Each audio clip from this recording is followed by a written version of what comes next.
एक व्यक्ति को नोटिस आता है कि आपने अपने क्रेडिट कार्ड की पेमेंट नहीं की है, इंटरेस्ट बढ़ता बढ़ता इतना बढ़ चुका है कि अब आपको 16 लाख रुपए डिपॉजिट करने पड़ेंगे। वो व्यक्ति अपने ही बैंक से पूछता है कि मेरा आपके बैंक में खाता तो था, लेकिन मैंने तो कभी क्रेडिट कार्ड के लिए अप्लाई ही नहीं किया।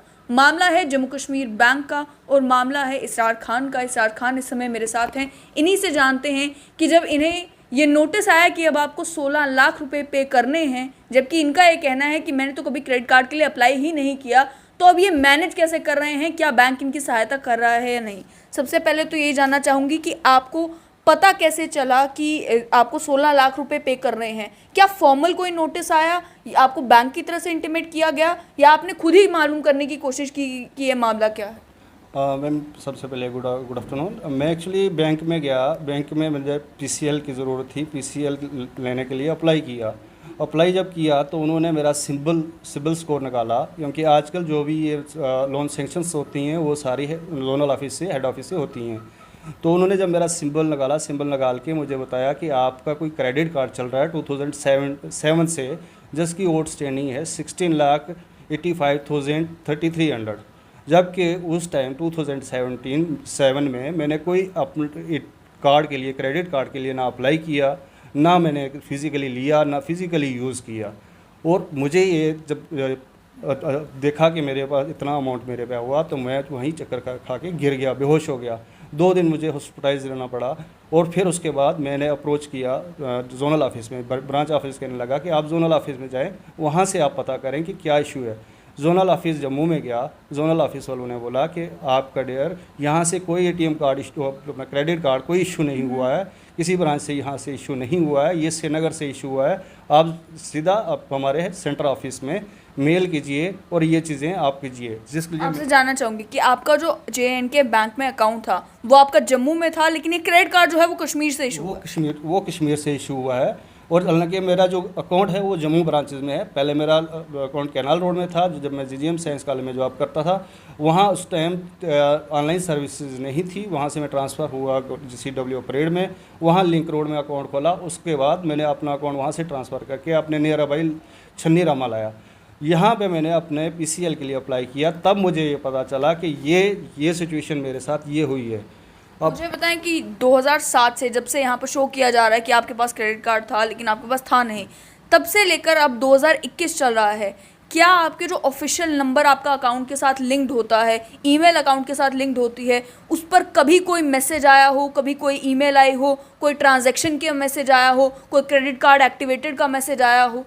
ऐसा कुछ भी नहीं है। हालांकि मैं 2005 में मेरा जो BSL नंबर चल रहा है वो भी रजिस्टर्ड है JNK में, मेरे अपने अकाउंट्स के साथ लिंक है। उसके बाद ईमेल ID जो है मेरा वो भी उसके अकाउंट के साथ लिंक्ड है। कभी भी मुझे कोई मैसेजेस नहीं आए, ना कोई मुझे ईमेल आई, ना कि कभी कोई मुझे डाक के ज़रिए कोई स्पीड पोस्ट या कोई कुछ आया कि आपका ये क्रेडिट कार्ड है, इसकी आपकी अमाउंट इतनी ड्यू है, आप पे कीजिए। ऐसा कुछ भी नहीं। 2007 से लेकर 2021 तक ऐसा कुछ भी मैसेज या कुछ भी करस्पॉन्डेंस मेरे पास नहीं आई। साथ ही में जब आप बैंक भी जाते होंगे अलग अलग कामों के लिए, जब आप बैंक में जाते थे तब क्या बैंक के द्वारा आपको कभी बताया गया कि आपके नाम पर एक क्रेडिट कार्ड है जिसकी पेमेंट काफ़ी सालों से नहीं हुई है, तभी अमाउंट बढ़ते बढ़ते जो है वो 16 लाख हो गया है? नेवर इन लाइफ, कभी भी नहीं हुआ। लेकिन मेरा होता था बीच में, अब 2 साल ही हुए ना अपना ये पेंडेमिक चलते हुए, 2 साल बैंकिंग नहीं गया। लेकिन 2 साल से पहले आना जाना दिल्ली बैंकों में होता था। कभी भी किसी ब्रांच ने भी, या मेरे जो कंसर्न ब्रांच है, किसी ने भी नहीं बोला कि आपका कोई क्रेडिट कार्ड इशू हुआ है। हाँ, जो मेरा क्रेडिट कार्ड इशू हुआ था लिंक रोड से, वो मेरा क्लोजिंग में है आज की डेट में। ये इशू हुआ था 23 मार्च 2017 में। एक क्रेडिट कार्ड इशू हुआ है जो आज की डेट में मेरा नो आउटस्टैंडिंग कुछ भी नहीं है उसमें। तो ये आपने खुद अप्लाई किया था जब क्रेडिट कार्ड के लिए? ये खुद अप्लाई किया हुआ है, जिसकी लिमिट आज 2017 में 35,000 थी। अब ये मुझे 2007 में क्रेडिट लिमिट क्या दे रहे हैं, 30,000। उस टाइम आपकी सैलरी कितनी थी? उस टाइम अबाउट 4500 या 5000 होगी 2007 में मेरी सैलरी। और मुझे क्रेडिट की लिमिट ये 30,000 की दे रहे हैं, और कैश लिमिट मुझे 6000 की दे रहे हैं।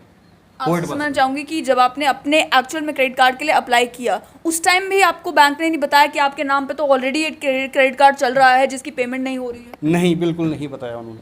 उसके बाद मैं 2010 में मैं PCL ले रहा हूँ, उस टाइम भी मुझे बैंक ने नहीं बताया। 2010 में भी आपने लोन के लिए अप्लाई किया, तब भी आपको नहीं बताया? बैंक ने बिल्कुल नहीं बताया कि आपके नाम का कोई क्रेडिट कार्ड इशू हुआ है इससे पहले। उसके बाद अब आपसे समझना चाहूँगी कि आपने जब आपको ये मालूम चला कि ये सब कुछ आपके नाम पर हो रहा है, आपने बैंक में क्या कोई कंप्लेंट की? क्या आपने कोशिश की कि आप डायरेक्टली पुलिस को अप्रोच करें, क्योंकि ये तो आपके नाम पर फ्रॉड किया जा रहा है, अगर आपने अप्लाई ही नहीं किया लेकिन आपके नाम पर क्रेडिट कार्ड चलता जा रहा है? अब मैम, अब मुझे ये समझ में नहीं आ रहा कि 16,000 कुछ के अमाउंट जो है, तो पहले तो मैंने अपने होम ब्रांच से कांटेक्ट किया, होम ब्रांच से फिर जो मेरा ओल्ड ब्रांच थी वहाँ पे कांटेक्ट किया, उन्होंने जोनल ऑफिस में भेजा। जोनल ऑफिस जो हेड जम्मू में है उसने मुझे कहा कि आप यहाँ पे किसी नाम से, आपके नाम से कार्ड इशू है, पर वो जम्मू किसी ब्रांच से इशू नहीं है, श्रीनगर ब्रांच से है। फिर मैंने उनको मेल किया जब मैंने, तो मेल मैंने कितने लोगों को किया हुआ है उसका ये प्रूफ है मेरे पास। आज तक मुझे उसका कोई रिप्लाई नहीं। कस्टमर केयर पे कॉल करता हूँ, कस्टमर केयर मुझे कहता है 3 दिन रुकिए, 2 दिन रुकिए, 4 दिन रुकिए। ये है Hashmi Hamdani @jkbmail.com, JK customer care @general help desk grievances, इन सब पे मैंने मेल किया हुआ है, अभी तक कोई रिप्लाई नहीं आया। मतलब बैंक की तरफ से आपकी कोई सहायता नहीं की जा रही? कोई अभी तक कोई सहायता नहीं की गई है। ये सिबिल रिपोर्ट मेरे सामने है, देखने को वो समझ में आ रहा है कि आपका जो सिबिल स्कोर है वो तो बैडली डैमेज हो चुका है। जब आप लोन के लिए अप्लाई करने के लिए गए, उन्होंने क्या आपको बताया कि अब आप लाइफ में अगर कभी चाहें भी तो क्या लोन ले सकते हैं? नहीं ले सकते। इसलिए मैं अपना फेस्टिवल लोन लेने के लिए गया, जो फेस्टिवल हमारी ईद आ रही है उसके लिए मैं लोन लेने गया। उन्होंने कहा आपके अकाउंट NPA हैं, आपको लोन कैसे दें? मैं कहीं जाऊँ, अगर कल मुझे घर की परेशानी है, ये घर की मेरी हालत है, मैं कहाँ जाऊँगा, कैसे कमाऊँगा? इंडिविजुअल एक अकेला कमाने वाला हूँ, मेरे बच्चे हैं, बीवी हैं, मैं कहाँ जाऊँगा, किसके पास जाऊँगा? अगर जो हमारी होम ब्रांचेस हैं, जो J&K बैंक है जिसमें हमारी सैलरीज जा रही हैं, वही हमारे साथ ये फ्रॉड कर रहा है, तो हम लोग कहाँ जाएंगे फिर? मुझे बताएं कि इतने सालों में, क्योंकि आप एक सरकारी मुलाजिम हैं, तो आप तो अपना अकाउंट किसी और बैंक में खोल भी नहीं सकते थे, आपकी मजबूरी थी कि आपको जम्मू कश्मीर बैंक के पास जाना था। अब आप इस फैसले को कैसे देखते हैं कि अगर आपके पास ऑप्शन होते किसी और बैंक के, क्योंकि जनरली जो बैंक्स होते हैं उसमें क्रेडिट कार्ड इशू करने का प्रोसेस इस तरीके का होता है कि आपको इंडिविजुअल को इंटीमेट करना ही होता है हर ट्रांजैक्शन के बाद। अगर कोई पेमेंट नहीं हो रही 1-2 साल से, तो आपका क्रेडिट कार्ड ब्लॉक कर दिया जाता है। वो भी इस मामले में जो है वो नज़र नहीं आया कि अगर क्रेडिट कार्ड की जो पेमेंट है वो 16 लाख तक पहुंच गई, बीच में कभी ये क्रेडिट कार्ड ब्लॉक भी नहीं किया गया बैंक के द्वारा।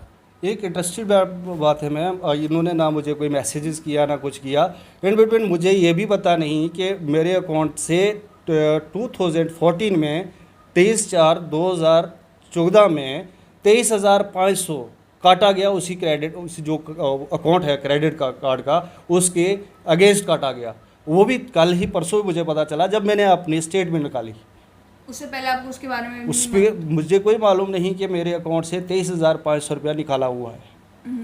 अब जब मैंने ये बात की कि मुझे ये बताया जाए कि ठीक है, आप 2 मिनट के लिए कस्टमर, मैं झूठ बोल रहा हूँ, ठीक है, मैंने अगर आपने इशू किया, मैंने लिया, मुझे ये बताया मैंने सिग्नेचर कहाँ किया है, मुझे बताएं इशू सिग्नेचर हैं कहाँ किए, फिर अगर लिया मैंने तो उसको बताएं कहाँ मैंने यूज़ किया, किस एरिया में यूज़ किया, कहाँ क्या परचेजिंग हुई मेरी, वो मुझे हिस्ट्री बताएं कि कहाँ मैंने परचेज किया। वो डॉक्यूमेंट्स भी आपको नहीं दिए जा रहे? वो डॉक्यूमेंट्स भी नहीं दिए जा रहे, उनके पास है ही नहीं, तो देंगे क्या मुझे? जब उस टाइम 2007 में ये जो डेट बता रहे हैं, उस टाइम वो अकाउंट में, इसी अकाउंट में 20,000 वो शो कर रहे हैं। अलग क्रेडिट लिमिट मुझे 30,000 दे रहे हैं, कैश लिमिट 3,000 दे रहे हैं, 6,000 दे रहे हैं, और फिर मुझे 2014 में 23,500 मेरे अकाउंट से भी काट लेते हैं। अब मैं उनसे ये क्वेश्चन किया कि भाई मुझे, ठीक है आप कह रहे हो कि ये इशू श्रीनगर से हुआ, जहाँ से भी हुआ, कहीं उस टाइम अगर ऑनलाइन नहीं था, फिजिकली कोई डॉक्यूमेंटली एविडेंस प्रूफ तो होगा आपका, या मेरा सैलरी होगा, या मेरा एड्रेस होगा, या मेरा पैन कार्ड होगा, कुछ तो होगा, या कहीं मेरा सिग्नेचर हुआ, वो मुझे बता दीजिए, मैं आपका क्लेम भरने को तैयार हूँ। अदरवाइज़ आपको 16,82,685 जो है वो मुझे देने पड़ेंगे, मैं आपसे लेके रहूँगा। यहीं पर आपसे समझना चाहूँगी, क्या आपने अभी तक आपने बैंक को अप्रोच करने की बहुत सारी कोशिशें की लेकिन उनकी तरफ से आपको कोई रिस्पांस नहीं मिला? क्या आपने पुलिस को, क्राइम ब्रांच को कांटेक्ट करने की कोशिश की कि आप केस ही चलाएं, उसके बाद या तो कोर्ट पहुँचें, ताकि इस मामले में आपको जितना सफ़र करना पड़ रहा है उसका कम से कम कंपनसेशन जो है वो JK बैंक को आपको देना पड़ेगा? JK बैंक को मैंने ये लिखा हुआ है, क्लियरली शब्दों में लिखा हुआ है कि otherwise I shall be the constrained to be brought this fact into the notice of NIA, ACB, including administration as well as the audio and visual media. अभी आज उनको दिए हुए 4-5 दिन हुए, आज मैं मीडिया के सामने आया हूँ। मंडे या ट्यूसडे को मैं ये NIA को या CBI को ये चीज़ें पूरी प्रोवाइड करूँगा। वो छानबीन करें कि कितने और भी फ्रॉड हुए हैं। आज मेरे साथ हुआ, शायद कितने 100 होंगे, 1000 होंगे एम्प्लॉई, जो आम पब्लिक होगी, गरीब पब्लिक होगी, जिसका कोई पता नहीं है। वो बेचारे सोचते होंगे कहाँ जाएं, क्या करें, उनके साथ कितने फ्रॉड हो चुके होंगे। ये जाँच का विषय है। आप साफ तौर पर समझ सकते हैं कि जिस समय की ये बात कर रहे हैं 2007 की, उस समय बैंकिंग डिजिटलाइज नहीं हुई थी। नेट बैंकिंग एक ऐसा कॉन्सेप्ट था जो आया भी नहीं था। वहीं आजकल के टाइम में बैंकिंग सर्विसेज जितनी आसान हो गई हैं, उस समय उतनी आसान नहीं थी। और उसी तरीके से क्रेडिट कार्ड के लिए अप्लाई करना हो, ATM कार्ड के लिए अप्लाई करना हो, प्रोसेस इतना आसान नहीं था जितना आज बन चुका है। उस समय में डॉक्यूमेंट जो है वो लिए जाते थे, हार्ड कॉपीज़ आपकी जो भी आइडेंटिटी है, चाहे वो पैन कार्ड है जो कोई और है, उसकी हार्ड कॉपी आपको सबमिट करनी पड़ती थी बैंक में, एप्लीकेशन लिख कर देनी पड़ती थी, फॉर्म भरने पड़ते थे, फिर जाकर आपको क्रेडिट कार्ड इशू होता था। और उसके साथ साथ में, क्योंकि ये सरकारी मुलाजिम है, आपकी सैलरी स्लिप जो है वो सारी चीज़ें आपकी फॉर्मेलिटी जब पूरी होती थी तब जाकर बैंक क्रेडिट कार्ड इशू करते थे। और आप जम्मू कश्मीर बैंक के बारे में जानते ही हैं कि जम्मू कश्मीर बैंक वो बैंक है जहाँ पर ऑलरेडी अगर आप कोई सरकारी मुलाजिम है तो आपका बैंक जो है, आपकी सैलरी भी जम्मू कश्मीर बैंक की ही उस अकाउंट में आती है। इनका ये कहना है कि जिस क्रेडिट कार्ड के लिए अप्लाई ही नहीं मैंने किया, आज उसी को लेकर 16 लाख से ज़्यादा का अमाउंट मुझे भरने को कहा जा रहा है। मैं भरूंगा, मैं भरने को भी तैयार हूं अगर जम्मू कश्मीर बैंक मुझे ये बताए कि इस क्रेडिट कार्ड के लिए मैंने अप्लाई कब किया था, मेरे कौन से डॉक्यूमेंट, मेरे कौन से सिग्नेचर्स जम्मू कश्मीर बैंक के पास हैं जो ये प्रूव करते हैं कि मैंने उस क्रेडिट कार्ड के लिए अप्लाई किया था। वहीं इतने साल बीत जाने के बाद भी इन्हें इंटीमेट तक नहीं किया गया बैंक के द्वारा कि आपके इतना अमाउंट आउटस्टैंडिंग हो चुका है, आपके अकाउंट के अगेंस्ट जो है क्रेडिट कार्ड इशू किया गया था जिसके अगेंस्ट इतना अमाउंट आउटस्टैंडिंग हो गया है, अब आपको ये पे करना है। अगर ये अपने पर्सनल लोन के लिए अप्लाई करने के लिए बैंक नहीं गए होते तो आप सोच सकते हैं कि अभी भी वो क्रेडिट कार्ड चल ही रहा होता और आगे आने वाले कितने सालों तक इन्हें मालूम ही नहीं चलता कि ऐसा भी कुछ हो गया है। वहीं इंटरेस्टिंग इसमें यह भी है कि इन्होंने जैसे बताया कि बीच में मैंने एक्चुअल में भी क्रेडिट कार्ड के लिए अप्लाई किया, एक लोन के लिए अप्लाई भी किया, वो दोनों चीज़ें मैंने पे कर दी, तब भी मुझे नहीं बताया गया कि ऐसा कोई चीज़ मेरे अकाउंट के अगेंस्ट चल रहा है। तब इन्हें ये सब कुछ क्यों नहीं बताया गया? अगर बताया जाता तो ये उसी समय एक्शन ले सकते थे। अभी भी ये कोशिश पूरी कर रहे हैं बैंक से कांटेक्ट करने की, लेकिन इनका ये कहना है कि मैं अपनी ब्रांच में जाऊं, मैं हेड ऑफिस में जाऊं, कहीं से भी मुझे रिस्पॉन्स नहीं मिल रहा, मेरी मदद जम्मू कश्मीर बैंक के द्वारा नहीं की जा रही।